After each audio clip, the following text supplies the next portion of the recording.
শুভেন্দু অধিকারী, অর্জুন সিংকে। নানা রকম গল্প আছে, সেন্ট্রাল ফোর্স আমাদেরকে ঘিরে রাখে, তার জন্য এরা পারে না।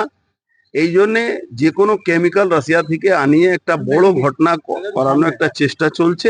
সেই জন্য আমি প্রিকশন নিয়ে এটা আপনাদেরকে জানিয়ে গেছিলাম 6 মাসের মধ্যে যদি মাল্টি অর্গান ফেলিওরে আমি মরে যাই, তার মানে পুরোপুরি এই সরকার দায়ী। আজ থেকে 3 বা 6 মাসের মধ্যে যদি আমার মাল্টি অর্গান ফেলিওর হয় তবে তার জন্য এই সরকার পুরোপুরি দায়ী থাকবে।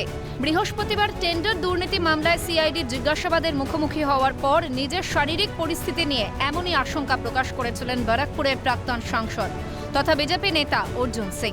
পাশাপাশি তার শরীরে কোনো রাসায়নিক ঢোকানো হয়েছিল কিনা তা জানতে স্বাস্থ্য পরীক্ষা করাবেন বলেও জানিয়েছিলেন তিনি।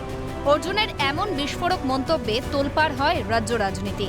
শনিবার এই আবহে বাইপাসের ধারের একটি বেসরকারি হাসপাতালে যান বিজেপি নেতা। সেখানে স্বাস্থ্য পরীক্ষার পর সংবাদ মাধ্যমের মুখোমুখি হয়ে অর্জুন জানান, কিডনি, লিভার সহ সমস্ত পরীক্ষা করিয়েছে। এর আগে হাসপাতালে ঢোকার মুখে সংবাদ মাধ্যমকে অর্জুন জানান, আমিও শুভেন্দু অধিকারীর বিরুদ্ধে একটা বড় চক্রান্ত চলছে। আমাদের ওপর কোনো কেমিক্যাল প্রয়োগ করা হচ্ছে কিনা তা জানতেই এখানে পরীক্ষা করাতে এসেছি। তো আমার শুভেন্দু অধিকারীর উপরে একটা বড় চক্রান্ত চলছে, যেটা আমি অ্যাপ্রেনশন আগেও করেছিলাম, আজকেও বলছি যে এই জন্যে আমি টেস্ট করাতে এসেছি কি সেই কেমিক্যাল আমাদের উপরে প্রয়োগ করছে কি না করছে।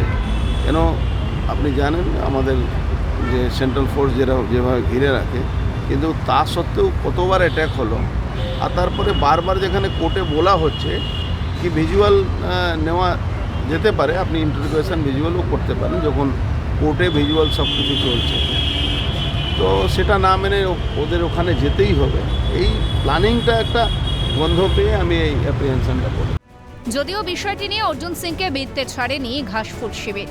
তৃণমূল নেতা কুণাল ঘোষের দাবি, পরীক্ষার কথা যেমন সবার সামনে বলেছেন তেমনই রিপোর্টটাও যেন উনি সবাইকে দেখান।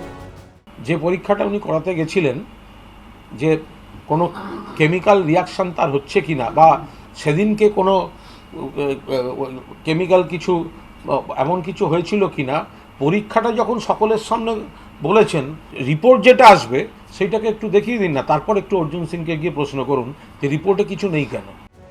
অর্জুন সিং এর এই অভিযোগ নিয়ে উঠছে একাধিক প্রশ্ন। তার অভিযোগ কি সত্যি?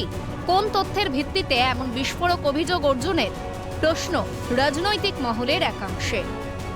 খালেদ জামাল, শুভদীপ মান্না ও শান্তনু আচার্যের রিপোর্ট, ক্যালকাটা নিউজ।